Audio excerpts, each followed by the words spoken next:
বিভিন্ন সময় হাইকোর্ট থেকে মামলার নথি গায়েব হয়ে যাওয়ার ঘটনায় উদ্বেগ জানিয়েছেন বিচারপতিরা।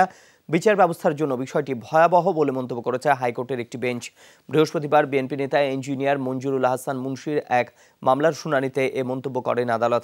এই অনিয়ম রোধে প্রধান বিচারপতির পরামর্শ অনুযায়ী সুপ্রিম কোর্ট আইনজীবী সমিতি ও সুপ্রিম কোর্ট প্রশাসনকে কাজ করতে বলেছে হাইকোর্ট বেঞ্চ। ইব্রাহিম খলিলের রিপোর্ট। কুমিল্লার বিএনপি নেতা ও সাবেক এমপি ইঞ্জিনিয়ার মঞ্জুরুল আহসান মুন্সির বিরুদ্ধে বিলুপ্ত তত্ত্বাবধায়ক সরকারের সময় চাঁদাবাজি, অর্থ পাচার সহ বেশ কয়েকটি মামলা হয়। পরে সেগুলো স্থগিত করে রুল দিয়েছিল হাইকোর্ট।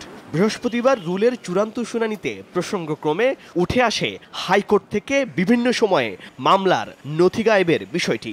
বিচার ব্যবস্থার জন্য এরকম কার্যক্রম ভয়াবহ বলে মন্তব্য করেছেন বিচারপতি মইনুল ইসলাম চৌধুরী ও বিচারপতি আশরাফুল কামালের দ্বৈত বেঞ্চ।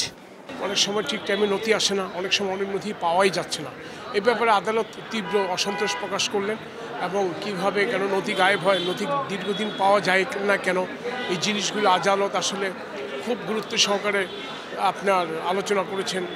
প্রধান বিচারপতির পরামর্শ অনুযায়ী নথি গায়েবের মতো ভয়াবহ দুর্নীতি রোধে কমিটি গঠন করেছিল সুপ্রিম কোর্ট আইনজীবী সমিতি।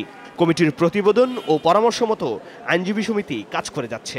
আদালত আসলে একটা খুব পায়াস অবজারভেশন দিয়েছেন, বার যদি এই ক্ষেত্রে প্রপার স্টেপ নেয় এবং মাননীয় প্রধান বিচারপতির সঙ্গে যদি বার ঘন ঘন বসে এই জিনিসগুলি যদি করে, তাহলে এটার একটা সুরাহা হবে।